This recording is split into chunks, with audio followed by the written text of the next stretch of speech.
What's up, guys, and welcome to Press Pass Live, your weekly podcast show here for the OMFL. And guess what? It is playoff time. That is right. We are in Season 76 playoffs. We advanced about 10 minutes ago, and us four friends have been sitting around talking about our teams that are either really great, like two of us, or really terrible, like two of us, and all of the stuff that comes with that. So, as always, let me welcome in my four buddies with us. We got Maniac, we got Dawson, and we got D-Wayne. Fellas, how you doing on a Sunday night? Pretty good. Doing Getting great. ready for work tomorrow. Good. Oh, I was about to say, ready for work. Hold on a second. I didn't know that was the thing. No, tomorrow. No, Okay, we gotta get ready for tomorrow. That's right. Prep myself. All right, well, let's not waste anybody's time. Let's hop right into there. They want to hear what we think about the playoffs because it is time for the playoffs. So let's jump right into it and let's do our playoff predictions for the AFC, leading all the way up to whoever will represent the AFC in OMFL Bowl 76. Maniac, we're going to start with you. Give me your run all the way through the playoffs. I see. We're just going to start off with the AFC first, correct? Yeah, go ahead. Let's go with the AFC first. All right. Well, on the AFC side, in the wild card round, I'm going to take the Dolphins to upset the Steelers. I know the Steelers coming in hot with Tavon. I'm going to predict that score to be Dolphins 27, Steelers 21. Wow, that's a little bit of an upset. Now, I know that the Miami Dolphins are 3, but that's an upset. Yes. I'm taking an upset in the wild card round there with the Dolphins. I know he's had some problems in the past and stuff, but I feel like he's going to take it to the next level. I know the Steelers are riding high, just beating the Seahawks there in Week 17, but I think he's going to come in too confident, and the Dolphins are going to snatch up that win there in the wild card. The other wild card for the AFC, Raiders at Texans. I'm going to take the Texans at home. It's going to be a defensive battle, I think. Both these guys are offensive juggernauts, but they also have really good defense. And I'm going to take this one in kind of a low-scoring affair. Texans 17, the Raiders 14. Then moving on to the next round, we have the Bengals waiting for one of these teams. And we also have who's the other team? So it would be Bengals, Texans, and yours, and Kansas City, Miami. Okay. So Kansas City, Miami. I'm going to take Kansas City to pull that one out. We're going to go with the score of, and this one's going to be a shootout. We're going to go 35-31. And the Bengals, we're going to go with them over the Raiders, I believe it. Texans. Texans. Bengals will be over the Texans. We're going to go with Bengals 27, Texans 14. Bringing up your AFC Championship game between the Bengals and the Chiefs. And this would be the second year for the AFC where one would face two in your scenario. Okay. All right. And I'm going to take the Bengals again, heading to the third straight Super Bowl. Third straight Super Bowl.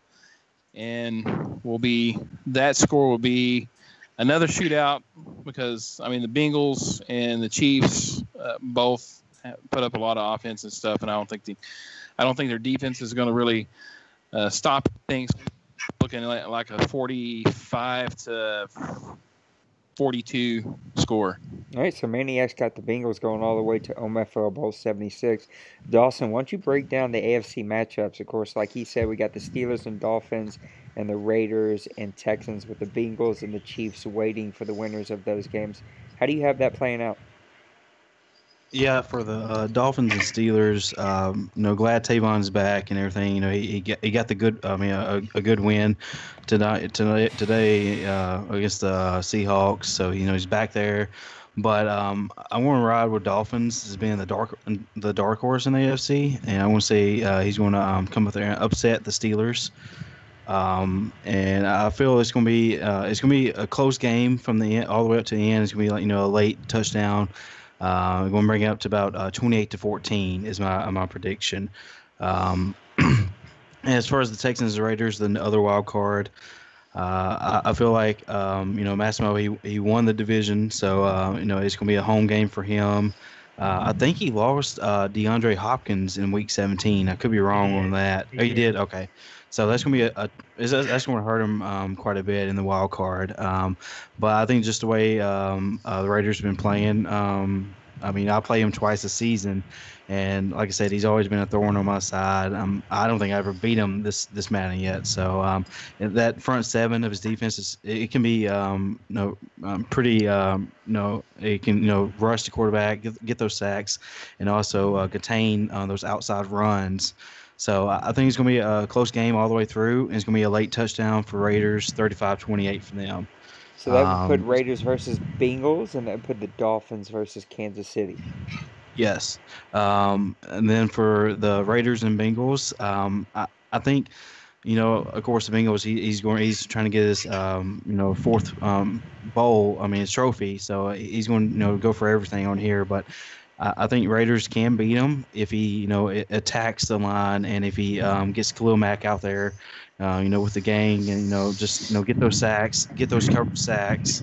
And I think he can, win. But just the way the Bengals offense has been playing the whole year is going to be tough for Raiders to keep up the way his offense plays. If Derek Carr, if he stays healthy in this game, then he can really pull the upset. But as for my prediction, I think Bengals is going to pull away with this at the end, and I'm going to go with 42-28 for this game. Again, for the divisional game, the other one, Dolphins and Chiefs. Like I said, I got Dolphins as a dark horse. I feel he has the power on offense to stop, get those first downs and convert on third down, and go over, the Chiefs. Chiefs offense. It can be pretty, he can attack the line and all that. But I think the Dolphins front seven will be able to stop them, and I'm going to pull the upset. I'm going to go with the upset here, 24-21. So then that leaves, the AFC Championship, Dolphins and Bengals, a little, AFC East revenge for Dolphins. But I just think, Bengals, again, with that offense is just too powerful right now. And I think Bengals is going to pull away 35-21 and go for his fourth straight bowl game. It's amazing how Cincyberg has just completely turned his whole gameplay around and this whole mat. All right, Dwayne, bring us home. How do you see this AFC breaking through all the way to OMFL Bowl 76? I'm going to ride with these guys. On the first one, I think the Dolphins and Steelers think it'll be a great game. I think Tavon come back in the picture, which is a good thing. I sure do not want to see a computer game here. So I'm really glad he's back. I do think the Dolphins squeak out of this one. I think if they can put up with the relentless pass rush that the Steelers have and the defense that they have, I think if you force Tavon to throw the ball, I think that it'll work in the Dolphins' favor. I have the Dolphins winning 27-24. I just think it's their year. I think they've played great all year. I think they escaped the first round. Like I said, it's not an upset, but it feels like an upset, and that's no disrespect to Miami, but just the Steelers coming in as a 6 seed just feels very, very odd. And I have the Raiders upsetting the Texans, and for one reason, and like I said, because he said Hopkins got hurt week 17. That's a big thing, man. He came out week 17 against me, scored 10 points off the bat with Hopkins. Hopkins got hurt on the second drive, never scored another point again. He did play his backup quarterback, but I think that losing Hopkins, he loses deep threat, he loses his go-to guy. I think that's really going to hurt him.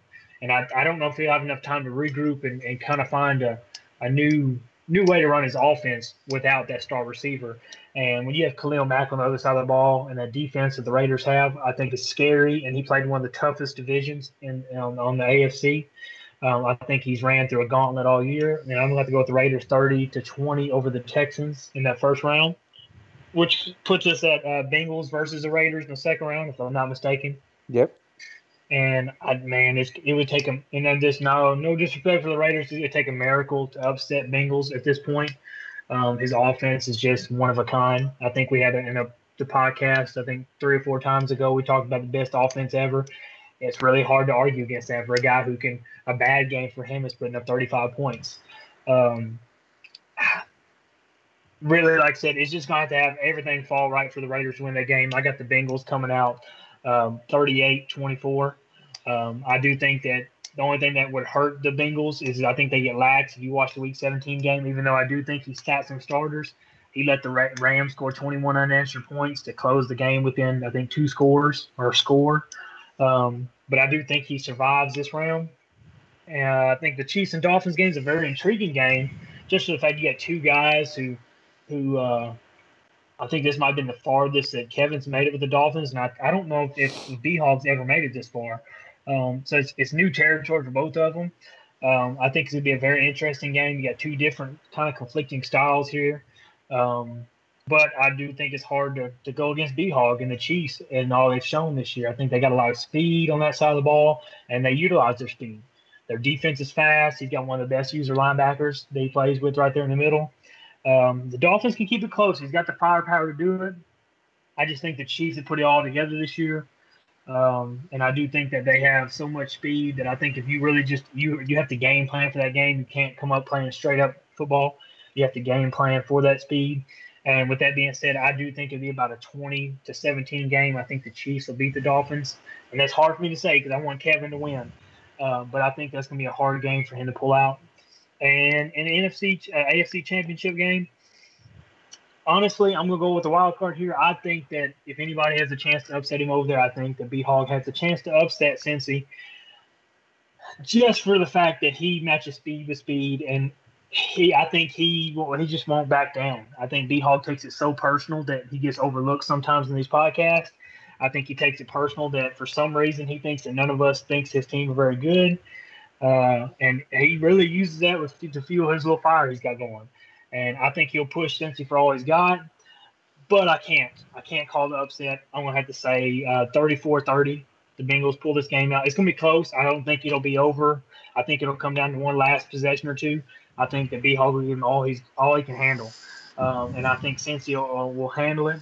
But like I said, don't sleep B-Hog. And I could be wrong with that. B-Hog could pull the upset in that one. But, man, it's just hard to put your money against the Bengals right now. Let me just start this off by saying it's a pretty sick playoff graphic we got here. And thanks to everybody who got me your playoff player cutout, so I was able to get those cut out and get the graphic made. I'm going to pat myself on the back for this one. I actually really like this playoff graphic that we created. I want to disagree with a lot of what you guys said. But I can't. I think you guys are spot on. The only thing I will say is I am not buying into the Dolphins' hype. He's had a really good season, but I think a lot of that has to be because Cincyberg has left and the other teams just haven't played well, and he has played well, but he always tends to lose those games that you expect him to win. I will say, though, Tavon, that whole situation's really weird. Tavon, we love you, but I don't know what happened there. I'm glad he's staying, though. At the end of the day, I'm glad he's staying. It just was a weird situation that I'm very confused by it, but it doesn't matter. I don't need to understand. I would say that Tavon will be rusty. I would not be shocked if the Steelers win that game. I do see Miami advancing just because he's not rusty. I think Kansas City blows him out, though. Kansas City is just he knows how to bend the rules, and he has speed, and I just don't know how that's going to play out. I don't know who's chuckling at me, but I'm going to say what needs to be said. The Houston Texans are going to go against the Raiders. I like the Raiders in that. They're 12-4. They just have a really good defense. I think that there's just not enough offensive firepower for the Houston Texans to keep up. I do see Cincy just rolling right through the Raiders. I think it should be a good game. I hope the Raiders keep it close. But Cincyberg is just stacked from top to bottom. Unless there's a bunch of turnovers in that game, he's going to go over to the AFC Championship game. And then you roll into Kansas City and Miami. I see Kansas City just rolling through that. That leaves Kansas City and the Bengals. And no one has even come up remotely close to an answer for Cincyberg and the Bengals. And so I just see Cincyberg rolling, like you guys have said, all the way to his 4th straight OMFL Bowl here in season 76. So let's reverse engineer this thing and let's look at the NFC. So we have the Atlanta Falcons at 15-1 with the number 1 seed, the Seattle Seahawks at 14-2 at the number 2 seed, the Dallas Cowboys at number 3 at 14-2, the Minnesota Vikings at number 4 at 8-8, the New York Giants at 5 at 12-4, and the Washington Redskins at 6 at 10-6. So Dwayne, we're going to start with you. Why don't you break down these matchups and give me the team that will be representing the NFC and OMFL Bowl 76? Well, let's hold back all the bias here. I know everybody knows I'm going to pick the Falcons to win it all. That will be a shocker. I have a good friend across the board from me, too, that's playing on this side tonight. I'm going to go with Cowboys-Redskins first. I think it's going to be a barn burner. I think it's going to be a shootout. These guys, they've seen each other twice this season already, and every game's a fun game to watch. I can't really go against the Cowboys in this one. I think the Skins have came a long way. I think next season, man, as much as he was beating down y'all's door this season, I think it's going to be even tougher next season. He'll be right there with you and Pepper, and even Andrew, who had kind of a down year. I think the Cowboys win this game 40-24. I think it's close, but I think honestly can't look at the word to look for. I just think he's looser with the ball than you are, Maniac. And I think the Skins will have a few key turnovers that will turn the game. And I just think the Cowboys are a lot more disciplined with it, especially playing with the backup quarterback. It might have helped a little bit because to me it's a little more conservative, even though I think you were like second or third lowest in the league this year in interceptions. I just think that a few key turnovers will be what decides that game. And the Vikings-Giants is a game that I really want to watch, and I think will be the exactly opposite. I think it'll be an ugly game, and not ugly as in bad gameplay. I think ugly as in it'll be a defensive slugfest. I think both these teams have great defenses, and neither one of these teams gets real up offensively. And when I say that, they want to control the ball, they want to play their game. You're not changing their game style. And I think I'm going to surprise some people here when I say I think the Vikings pull the upset here. And when I say that, I think that Pepper will get down early, and I think Pepper's his own worst enemy. I just think he beats up on himself when he gets down, and I think Bill will get up early on him. Bill will gain confidence in the same way that Pepper loses some confidence. And in a game that, there's not a lot of points scored, you really can't have that. And I got the Vikings winning 16-10 in a very, very close game that honestly probably could go either way. But I'm going to give the edge to the Vikings. I just think the cool, calm, and collective, I think Bill will hold it in there. In the same aspect, I think if Pepper gets ahead, I think Bill will beat himself up, and I think it can hurt his cause there. But with that being said, we'll go back to the next round. You got the Cowboys and Seahawks. Honestly, let's just go ahead and let Nate get his little chuckle out that he's going to say, I think whoever wins this game goes to the OMFL Bowl. Of course you do. And I say this because I think the Cowboys are a loaded squad with a very good coach and a person that knows how to use that squad. Because not everybody can just grab the Cowboys and win 14 games a year, no matter what they say. And then you got the Hawks on the other side of that, who are 14-2, who lost his Week 17 game by a point, but he lost his star receiver. And everybody knows how key that star receiver is, and even Mo will tell you how key that receiver is. It's going to be a close game, and I think this game could be, a 25, 30-point game. When I say that both teams scoring 25, 30 points, I think it's going to be a very good game because both these guys are really good defensively and offensively, but I think the offense is going to shine here. I think it's going to be opposite. Most people think playoff games are usually lower scoring, more pressure. They don't want to risk as much. Both these guys, they want to get their ring. You can't say that they're both going to win, right? You're going to have to pick somebody here in a second. We're going to go there.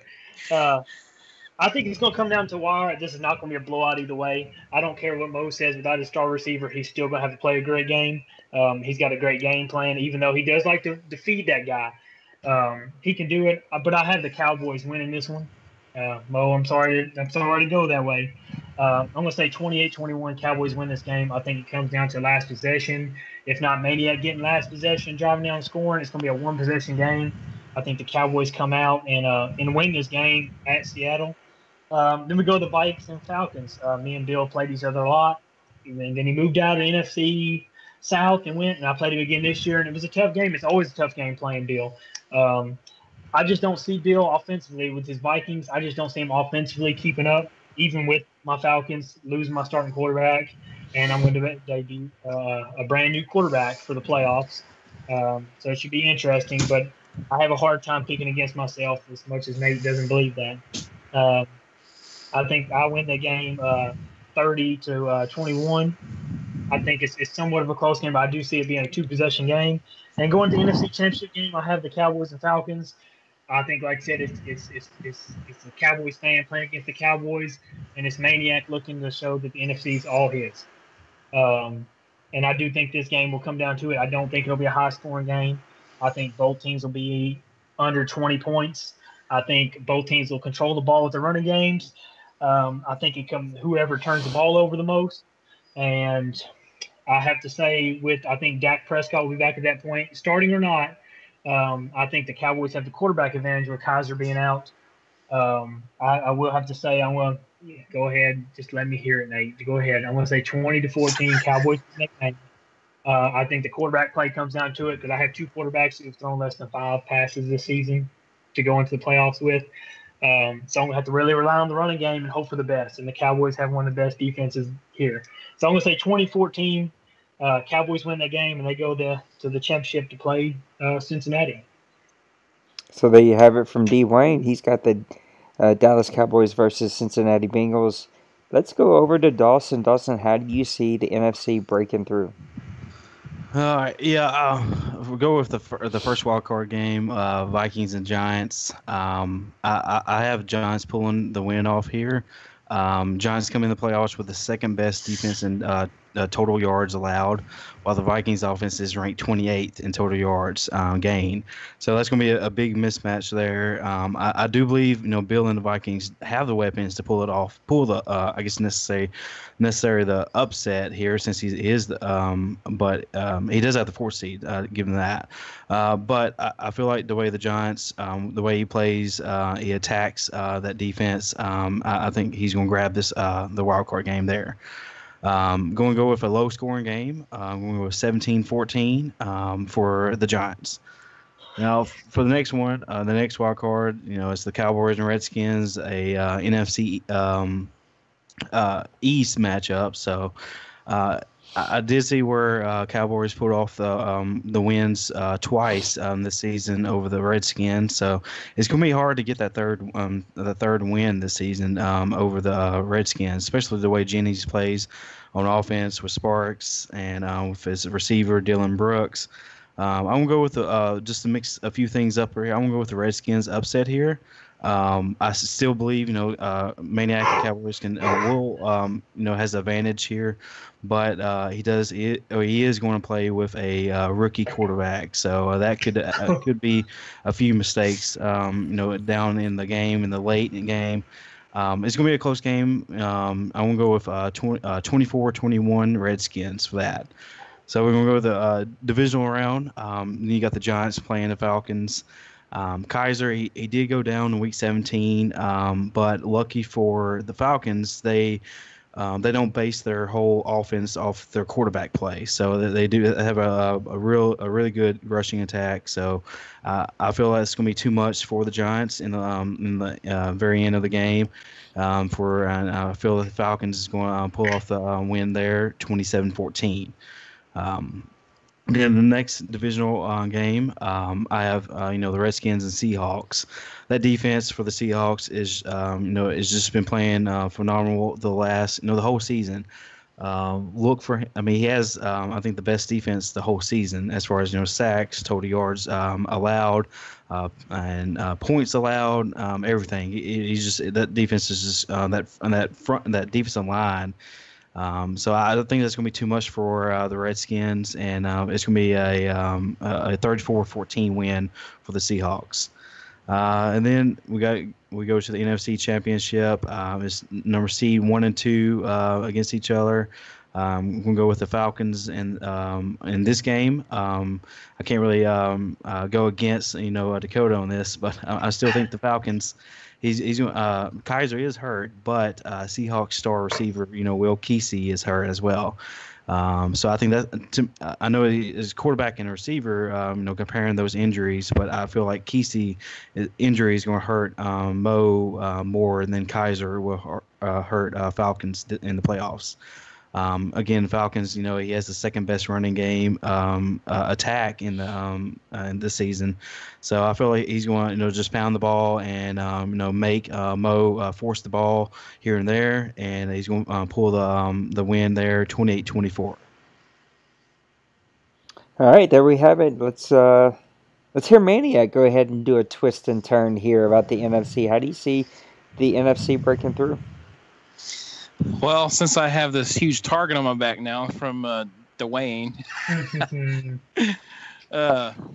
well, I've got my playoff picture in the NFC looking this way. We'll start with the Giants and the Vikings. I'm actually trying to pull up the stats here inside the game so I can kind of give a little bit of a breakdown. I think one of the big things here is going to be, I've talked about this a lot. Seems like, with red zone efficiency and stuff like that. The Giants actually have one of the top red zone efficient offenses in the NFC. They're 86%. On the other spectrum, the Vikings have the second best defensive red zone efficiency with 70% defending, 31 attempts, and only giving up 18 touchdowns, 4 field goals. So whoever wins in the red zone, I believe, is going to win this game. And I'm coming out with the Giants coming out on top, 28-20. I think Pepper gets his first playoff win, getting in the playoffs for the first time. And we'll move on to the Cowboys and the Skins. This will be the third time I get to face Jennings and the Redskins, and each time has been a battle beyond battle. I feel like I'm going to be the one pull out the win on this one. It could go either way, especially if he gets to going with his passing attack, and him and Sparks and Brooks get connected, and if the defense can't get it stopped there for the Cowboys and myself, it's going to be a long game. But I do believe with the defense that I have and the matchup, the Cowboys pull out a 24-17 win over the Skins. And I believe that sets up Cowboys versus Seahawks and Falcons, Giants. The Giants come in the Falcons. Both teams are really good defensively, as well as the Dwayne with the Falcons and stuff. He controls the ball with the running game and stuff. And Pepper does have a tendency to turn over the ball, especially he has one of the stronger passing attacks in the NFC.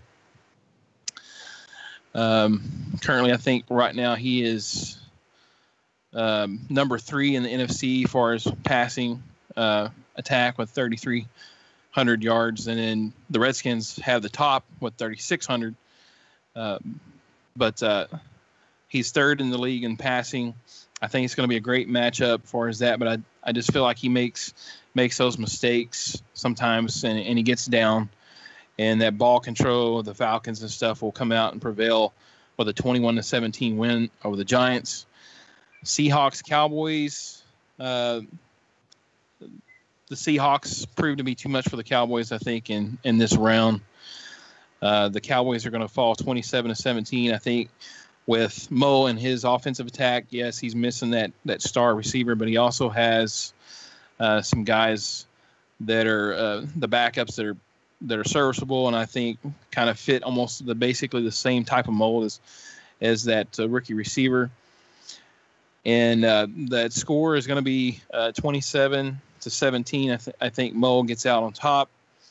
The Cowboys make a valiant comeback, but it all depends upon if Dak is back, and I think just with the rust that Dak may have and having to play with a different quarterback in the season and stuff, it may cause an issue with timing and things like that. So Seahawks again, 27-17 over the Cowboys. That brings us up to our NFC Championship game versus the Falcons and the Seahawks. Again, both teams really good defensively. Seahawks have 75 quarterback sacks on the season as a team. And then the Falcons have 53. Both have really good pass rush defense. I think the edge on that would be the Seahawks, but with the Falcons in their offensive attack on the ground and stuff, I think that plays into Dwayne's hands there. And we look at a score that's going to be tight. It really could go either way, but I'm seeing the Falcons pulling out a 20-13 win over the Seahawks in the NFC Championship game, bringing the Super Bowl up to the Falcons versus the Bengals. Well, there you have it. This is always one of my funnest shows that we do, just to hear you guys give predictions and how things are going to break out.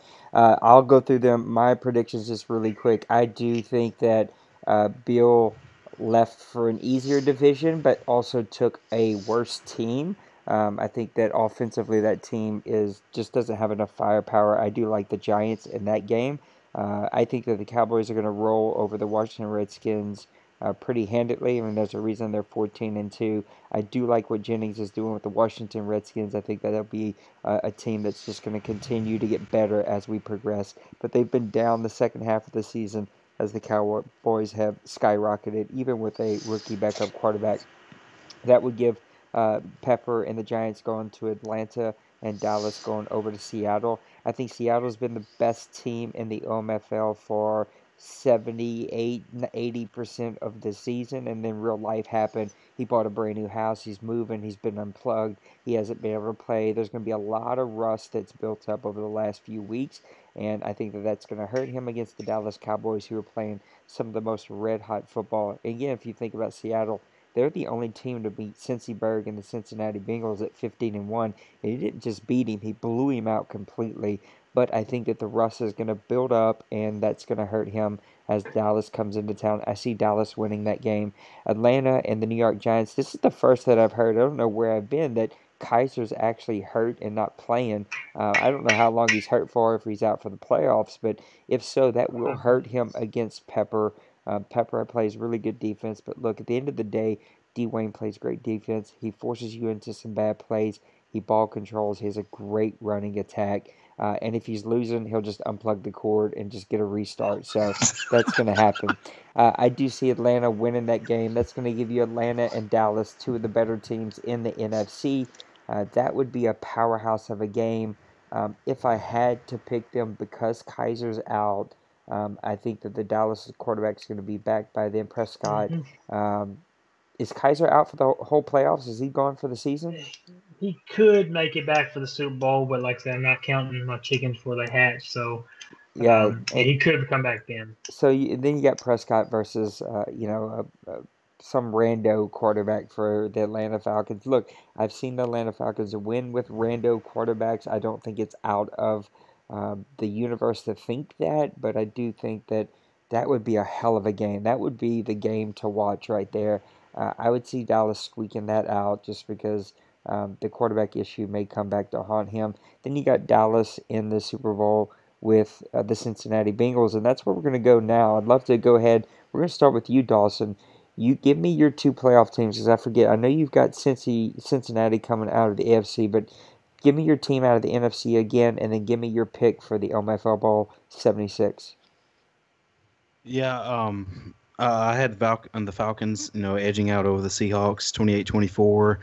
I don't get paid for this, so I can show my favoritism over this. So, I'm gonna go with the Falcons on this one. And I can see both teams winning. With the Falcons and Bengals in the Super Bowl, I can see both teams winning. I can see it being a really close game throughout the whole time. All four quarters, or I can see it, a blowout. Just the way the Bengals offense is really, high potent. They can just attack and they can score really quick. But I do know, since he said in the beginning of the season he wanted to prove that he can win without Brady and the gang over there, and he has shown that. So we have to give him props on that, just the way he's been playing. But also, not a side note, in my opinion, the Bengals roster was not a notch, really down. They're somewhat similar as far as the offensive weapons compared to the Patriots. So, just a side note there. But I mean, again, he's really great as far as offense. Getting those attacking and just the way he calls the plays. Again,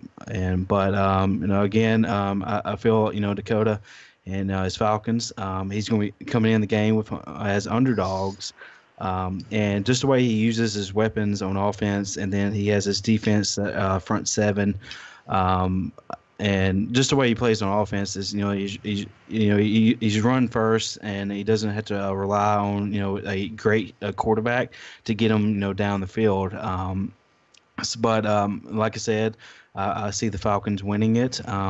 Taking in this will be your fourth trophy. I feel like it's going to be a barn burner. It's going to be 45-41. Maniac, give me your two teams in OMFL Bowl 76 and give me your pick. All right, we're facing off in Bowl 76, and it's going to be a battle between the Falcons and Dwayne and the Bengals with Cincyberg. And I think this is going to be probably one of the closer games, a pretty exciting game. You'll see some defense and plus also some good offense. I think the Falcons and their ball control keeps the game close up until the fourth quarter, and then I feel like the Bengals are going to put the icing on the cake, probably with a last 2-minute drive in the game to win the game 31-21 over the Falcons. Well, there you have it. Let's go ahead and go to the guy that these two guys are picking to win the whole thing. Dwayne, give me your two teams, and who do you think is going to win it? Well, you have the Cowboys and the Bengals. Like Maniac said, I think it will be a real good game. But I think that since his offense is built to score and score fast, he does have a good defense, but he puts guys behind so fast, and I don't think he will push the Cowboys down like that. I think the Cowboys will get Zeke, and they'll get Zeke involved early, and he'll run the ball. And especially if he's successful with it, he'll keep running. But the Cowboys know not to give up on the run. They just run and feed off that. He does have an ex-Falcon playing receiver that I think that is unguardable when he's playing right. I'm gonna pick the Cowboys. I think Maniac and the Cowboys gets his first OMFL championship here, and I think it's an upset because I think anybody that plays Cincy's an underdog. And I don't think Cincy does a shot. I think Cincy actually needs another year. That's crazy. At 15 wins, he needs another year with his Bengals to get all his guys in place. But like Dawson said, he inherited a team that Houday did build almost not really Ducks fashion, but he built it for Houday. But Houday built a team that can score the ball. Mm-hmm. He's got speed. They're fast. But I think in retrospect, I think Maniac has one of the best user linebackers in the middle of the field. I think him with Jalen Smith. He takes away so much right there. Within the rules, he takes away so much that I don't think that it'll be easy to score against the Cowboys. And, easy to score in Cincinnati really doesn't – I mean, those two usually just go together. And I think when you take that out and make him have 10, 12, 14-play drives, I think it's going to take a lot out of him. And I think the Cowboys make him do that. And I think that Maniac controls the ball, runs the ball, and plays smart. And I think it's a close game. I don't think it's going to be as high. If with Maniac winning, I don't think it'll be as high because he will control the ball. I would have to go with like a 30-24 game. It's still close. I just think Maniac's ball control and how he takes care of it's going to be too much, and he's just going to take Cincinnati out of the rhythm. So I'm going to say the Cowboys are going to get their first championship this year. Look, I'll say this about the NFC. I think that the Dallas Cowboys, the Seattle Seahawks, or the Atlanta Falcons could easily beat – I wouldn't say easily. I think that they could beat the Cincinnati Bengals pretty good. I think that the Seattle Seahawks proved that. I think the NFC is a much better, well-rounded division and conference and has the tougher teams to play. And I would say this, too, about the Atlanta Falcons, even though they probably have the least overall talented roster out of these three teams that could make it in the NFC or that I think might make it in the NFC. There's something about Dwayne when he gets in an OMFL Bowl where he just plays lights out. He's beat some players that I thought he's had no shot at, and he's come away with victories. And so I have the Dallas Cowboys against the Cincinnati Bengals. This is a tough one to pick. I think that as long as Dallas doesn't turn the ball over and plays their normal defensive game, that he has an opportunity to handle the Cincinnati Bengals. Cincinnati has a ton of firepower. I agree with Dwayne. I think that he does need a little bit more time to build that defense to fit him. I think that the quarterback situation is finally going to rear its ugly head. He's yet to pick a quarterback and stick with him. There's been a flip-flop all season. So I'm actually also picking the Dallas Cowboys to win it all. But I wouldn't be shocked if the Seattle Seahawks ended up not having any rust, or the Atlanta Falcons just do what Dwayne does, and that's win just about every game that he has an opportunity to be in. So those teams wouldn't surprise me at all. I do see the NFC winning the whole entire thing. And that's how all four of us see the playoffs in season 76 coming to a wrap. So let's take a look at some other things here as we kind of break down some other awards. I wanted to kind of look at what you guys feel like is your most improved human player in season 76. There's been a lot of really good players that have stepped up. And Dawson, I want to start with you. Give me who you feel is the most improved human player in season 76.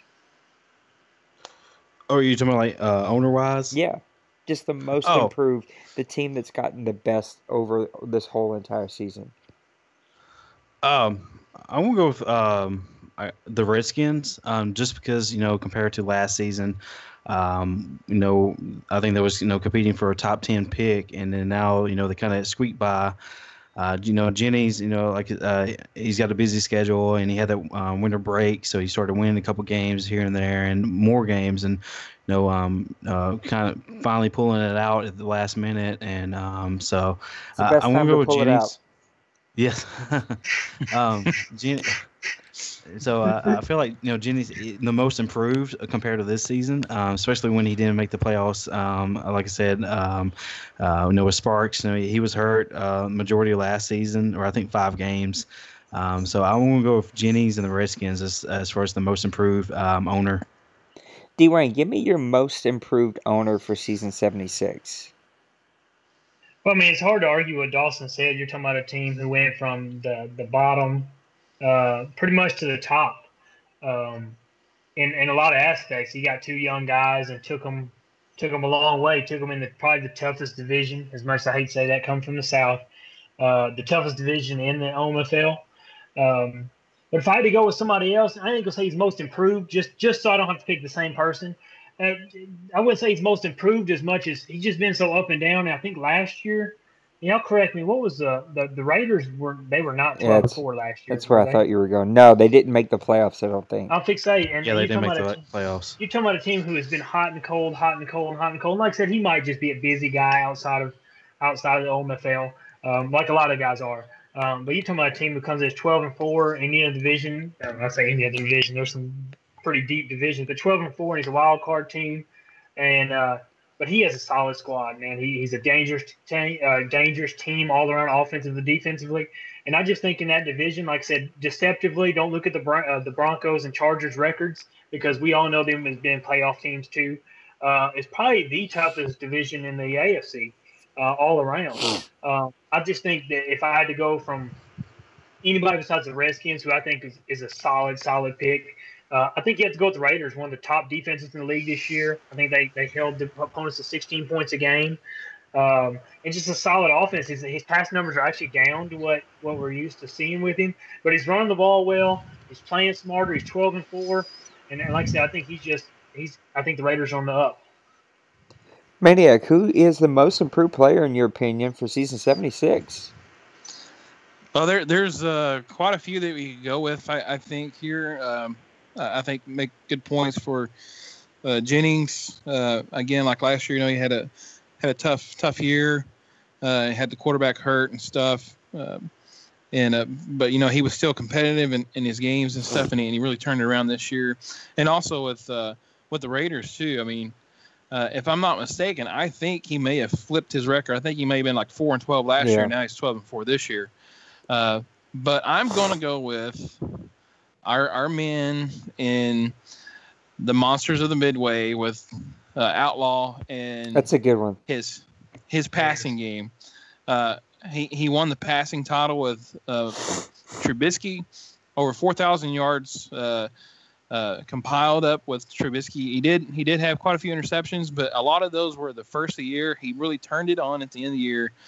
And if he'd have played like he did at the final 6-7 games of the season, I really think he would have pushed for the playoff spot there coming out of the North. So I'm going to go with Outlaw. He really impressed me with how he turned things around with the passing game. He really 4,000 yards passing is no easy feat. So yeah, I mean, he had a 99 catch, 1,700 yard wide receiver this season. Not only 3 touchdowns, he had no rushing game all season, but yet did get on a little streak there. He was one of the guys that I wanted to talk about. But you know what? I'd have to just, again, like Dawson said, or Dwayne said, not to keep picking the same. I think all of you picked really, really great teams that came to my mind whenever I started to think about this question. But I got to go with the guy that I think I give the most crap to just because I love him, Kevin.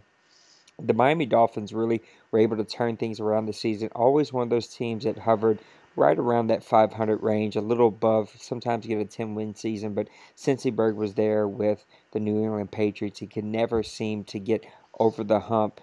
Bruce Dahl right there, 3,947 yards and 28 touchdowns. He had a 700-yard running back. He had 2 1,200-yard receiving wide receivers, one that had 10 touchdowns, one that had 8. I mean, just all around a really good player. He was finally able to get over the hump this season and get into the playoffs. And you know what? I'm proud of him and I'm happy for him because that team has fought really, really hard to get there. And they really, really do deserve it. Which brings me to another award that we always like to give out. I want you guys to give me your MVP. That is your Madden player that you think is the most valuable player for his team. Dwayne, we're going to go with you. Who would be your MVP for season 76?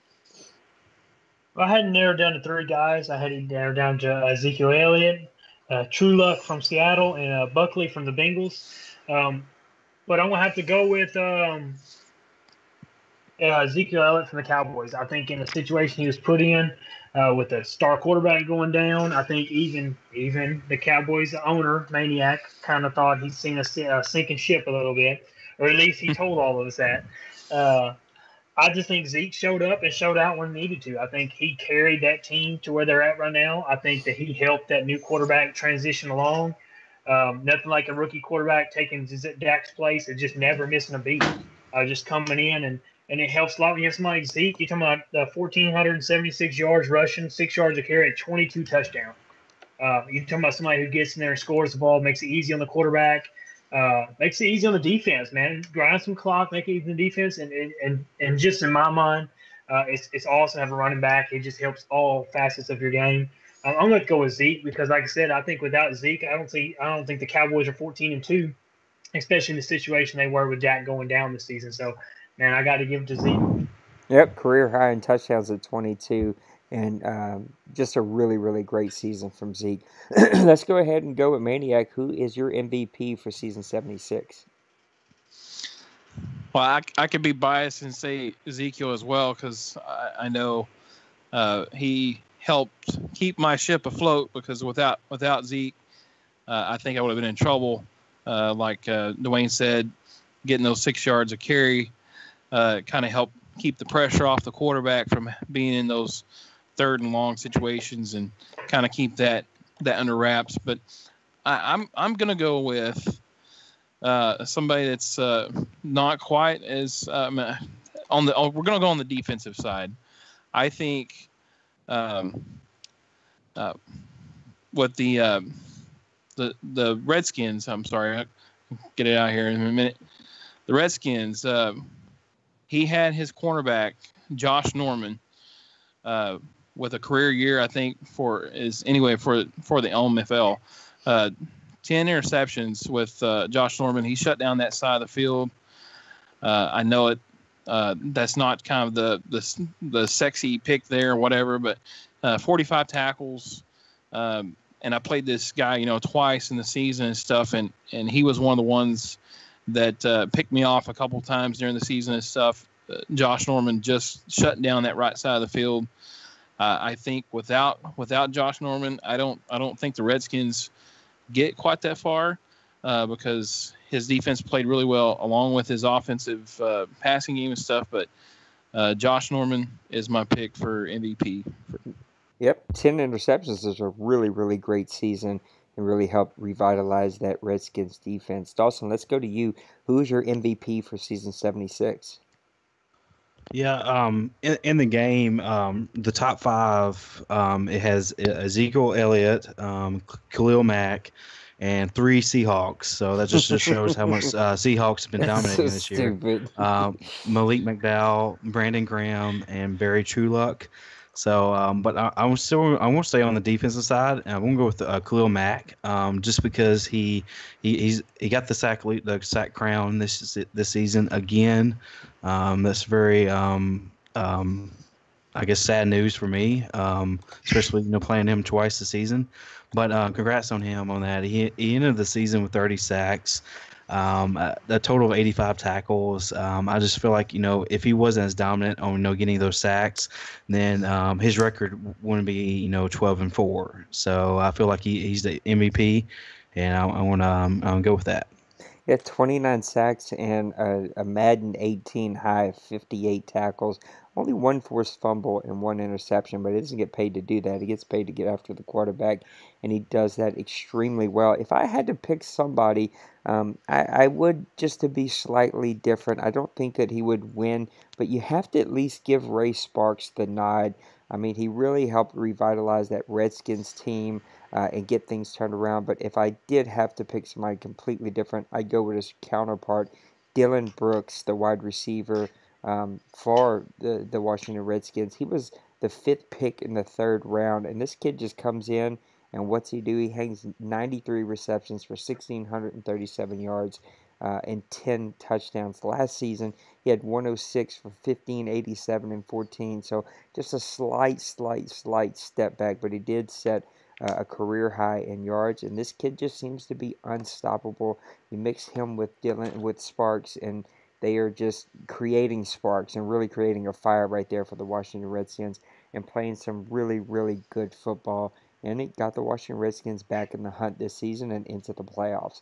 So now let's turn our attention to the rookies. Before we know it, we're going to be back into the offseason, and everybody loves the draft here. And really and truly in the OMFL, if you're new here, there are no sleepers. Guys do not fall through the cracks. Unless it's a super deep draft, you better take who you think you want in those first 2 rounds, because you're scraping the bottom of the barrel by the time you get to round 4. But let me turn our attention over here to the rookies. Dawson, we're going to start with you. Give me your rookie of the year for season 76. So I have a rookie linebacker, Gordon Krakulik, and throughout this whole season he was the leader with solo tackles, but he just fell short the last few weeks, and he fell back, and I think maybe 3rd or 4th in the list. So that wasn't the case. So I can't give him the honor on that. What a name, though. That. Yeah, great name, but he's a little slow. I was hoping he'd win something on that, but. Back to the rookie of the year, I think it's really down to those 2 receivers. Cole Buckley out of Cincinnati, and Will Kesey out of Seattle. You might can even add Chase Jensen from Kansas City, the linebacker there. He led all rookies with 8 interceptions. But I just believe with the numbers that the receivers, I think there was just crazy numbers as far as rookies will go. So I mean, Buckley, he led the league with 106 receptions, and then Kesey with 89 receptions. But Kesey had 1,518 receiving yards compared to Buckley's 1,479. So there's kind of they kind of was comparing going against each other throughout the whole season. I guess in the end, I wanted to go with Will Kesey from Seattle as the offensive or the rookie of the year, mainly because he had 19 receiving touchdowns. So I think that was the lead, the single season record as far as here at OMFL. All right, Colin, you're going to have to help us out. That's kind of Colin's job here on the board. Make sure you get me these season-breaking records that happened this season. Maniac, who is your Rookie of the Year for season 76? Well, I'm going to go on the offensive side of the ball, and from a guy from the NFC East, and it's going to be the running back for the New York Giants, Harmon Sullivan. Put up really good numbers for being a big bruiser. 266 attempts, 1,141 yards, 4.3 average, 13 touchdowns. He kind of got going a little bit later in the season and stuff, but I think he was really vital to Pepper kind of solidifying his offense and making the playoff run that he did. And with that, I've got to give the Rookie of the Year to this guy, just based off of what he did for the New York Giants and helping them get over the hump. Dwayne, give me your Rookie of the Year for season 76. I think you have quite a few choices you go with, offensively and defensively. I think you got, your star receivers in Keesley and Buckley, who, like I said, just set standards. And I think they might have been the top two receivers in general in the OMFL. You're talking about 1,500 yards through 15 games because, Keesley missed the last 2 games of the season. So he averaged over 100 yards a game and 19 touchdowns in 15 games this season. And then instead you got Buckley, who had 1,479 yards, who pretty much sat out Week 17 and 16 touchdowns, and pretty much just was a catalyst for that Bengals offense. It's a sleeper. I know that we've already picked a few. The sleeper for me is, and I don't want to think Maniac think I'm jumping on his bandwagon right now. I don't know you were going there. Is the quarterback from the Cowboys. I think to step into the spot he had to step into to take over for Dak, I think that's big shoes to fill. And I think the spotlight in general in Dallas is a huge spot to fill. And he came in, and I don't know, Maniac, you could tell me if I'm wrong. Did he lose a game after he took over? No, he's undefeated to the end of the season.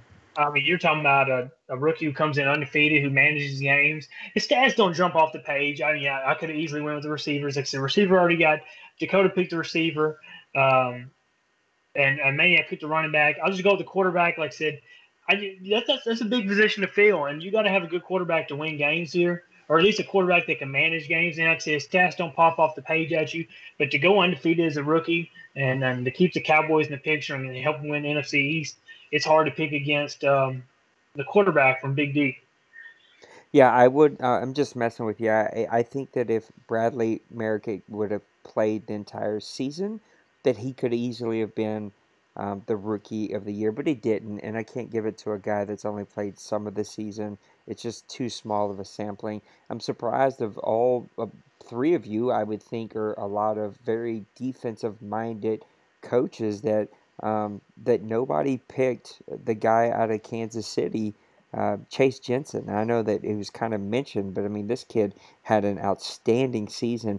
The thing I like about all of the players that we've talked about so far is most of them don't have those eye-popping stats. Jensen's only got 80 speed. The receiver for Cincy only had 87 speed. The running back out of the Giants only 87 speed. I like that. I like that guys are not just like speed hogging here. But I've got to talk about Jensen here. 56 tackles, 5 sacks, 1 forced fumble, 8 interceptions, and 2 tackles for a kid that was the 10th pick in the first round. This kid came in immediately, clearly, I'm just assuming here, but clearly probably a usered linebacker, but still not bad for a guy that's only got 80 speed. He's very quick. He comes off the edge. I mean, he's already up to 87 overall. He's got 99 confidence. He's a star development guy. He's got 10,000 sitting in his bucket ready to use. I mean, this kid has played really, really well, and you got to give it to B-Hog. He found him a jewel there, and he really has played really, really well with him this season.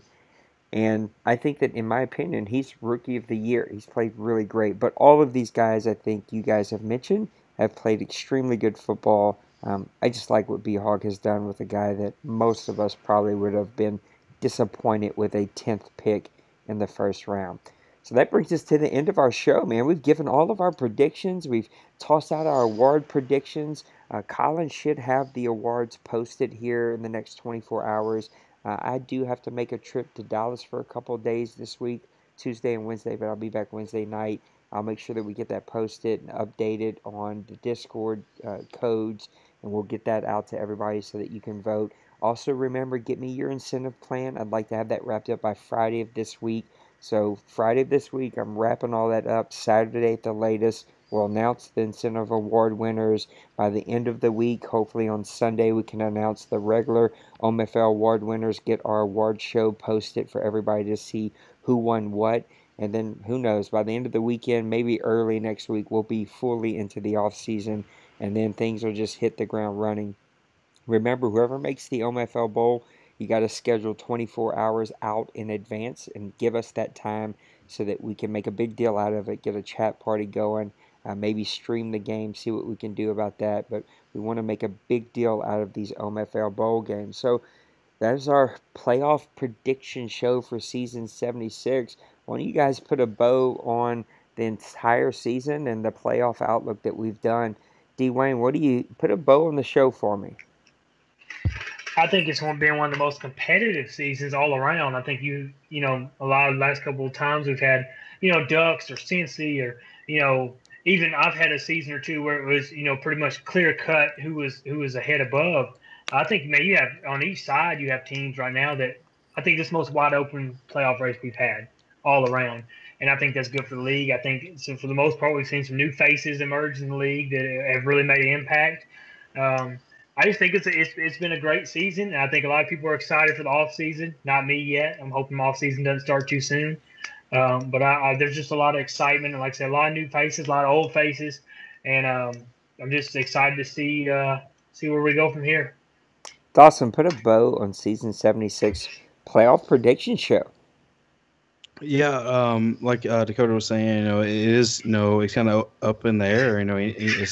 There could be, potential, upsets out there. So I didn't really do very well this season. My offense was just awful.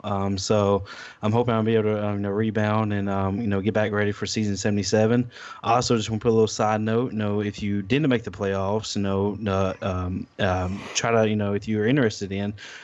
Put your name in for the toilet bowl. We won't get that running probably sometime either Monday or Tuesday, and we'll go from there. Maniac, put a bow on season 76 playoff prediction show.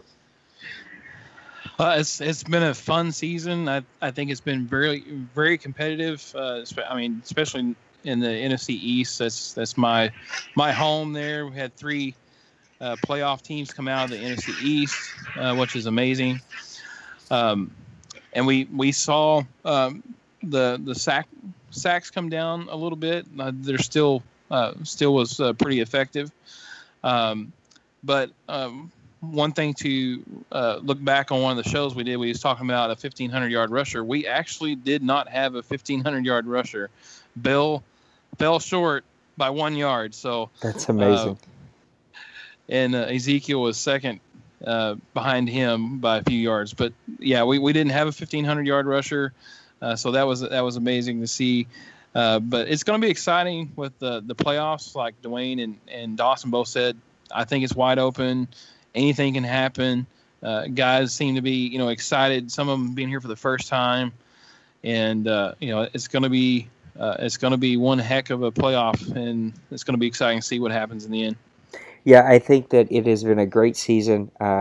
Kudos to Maniac for helping me and him just went round and round and round, and both talked each other off the ledge many times. But I think we finally found a really great slider set. There will be some small tweaks that will happen after the playoffs. Both punt and kick accuracy will come down. Kick power will come down just a hair. So there'll be some slight tweaks to that, and we'll constantly tweak really throughout this Madden, but I think we're very, very close to where we're at. Another announcement that I'll make that will be posted whenever we get the threads posted, which I'll probably do tomorrow, we will be banning the West Coast playbook. We're actually going to ban, I don't know. I don't want to. Let me not speak out of turn. Definitely, the West Coast playbook will be banned. I am leaning towards banning all non-custom, non-team-based playbooks because if you go to build a custom playbook, you cannot start with run and shoot and West Coast. You can't start with those playbooks. And actually, we've already got 2 of those playbooks banned, and now we're adding West Coast to that.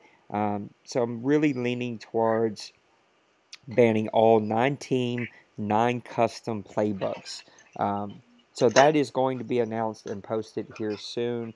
No other big rule changes are coming down the pike. Of course, we will put the thread up to hear your thoughts if you guys feel like that there are some changes that need to happen. So this is the first real season that we're really set and stable, and nothing major is being tweaked or moved around, and we can just kind of roll right into the off season. Remember that we do promote the OMFL Bowl. That way that you guys can get ready for your re-signs, get your re-signs done, and that way we can quickly roll into the off season, manage that cap. The board's going to be helping me with that. I'm actually going to sign up for the Toilet Bowl. I'm kind of announcing that here. I do want to play. I usually never do because I just don't have the time with all the off-season stuff, but we have a pretty big board right now. We actually have a couple extra people, and so I think that might allow me to play the OMFL Toilet Bowl, and I think that'll be fun because those things are always a lot of fun. If you didn't make the playoffs, sign up for that. It's a ton of fun, and yeah, you get a little award with it, and you get to be put into the record books. And then finally, I just want to promote our YouTube page, our Twitter page, our Twitch page, especially with YouTube. We're really trying to focus on YouTube. I've been trying to stream on YouTube a little bit more instead of going straight to Twitch. The only things that'll go straight to Twitch is the things that I need to download, and then it'll go to YouTube. But do us a favor, man. Give us a follow and a subscribe, like our videos, promote us, get other people to give us a subscribe. I'm trying to use my mic more even when I play games just to give people something that makes them want to listen to me cuss and throw a hissy fit every time that I'm losing these dumb games. Hey, and if you're bored, check out our WWE show. We put out a show every 10 days. You can type in the Discord !GFW Chaos, and that'll give you the show, but you can also find it on YouTube. Give us a like and a subscribe. Watch our show, man. Give us your feedback. I think you'd like it. It's a ton. It's a lot of fun for us, but we also put together this really long YouTube show so that audience will watch it and get you guys to buy into the stories that we're telling. So a lot of fun things happening. A little dip in content. Didn't get a lot of content this season, so hey, I'm hoping we can pick that up for season 77. Let's get that content out there. Let's do some things for that. And just we're a couple seasons away from it, but I think that I'm going to throw this out to the board to think about. I think I'm going to offer double points for season 80. I think that season 80 we need to kind of make special. It's a big thing that's no one else on this planet can say that their CFM has hit 18 years and 80 seasons. Now, there are some CFMs that have hit that many seasons, but we're the longest out there, and so I want to take some pride in that. But good show. Thank you both for all 4 of you, or 3 of you. There's not 4 of you. I'm counting myself, but all 3 of you for giving me some time on a Saturday night or Sunday night. Jesus, I can't even. I need a drink. That's what I need. I need a drink. I need to go to bed. I need something like that. But thank you guys for giving me some of your time. Guys love the show, man. They listen to the show. They comment on the show. I'm constantly hearing things about the show. And if you guys will hold me to it, I'm going to work really, really hard. I've said it for 2 seasons, but I'm really going to try to bring back the hot seat. That's another thing that people really enjoy, and I just need to make it happen. So I'm going to try to make that happen with one of the other million content that I'm always trying to pump out. So for all the guys here on the show, for all the leadership in the OMFL, thank you guys so much for tuning in. Good luck to you in the playoffs and the Toilet Bowl. Let's have a great off season. Before you know it, we'll be back here again recapping the playoffs and talking about the off season. Until then, we'll see you next time. Peace. Good luck, guys. Later.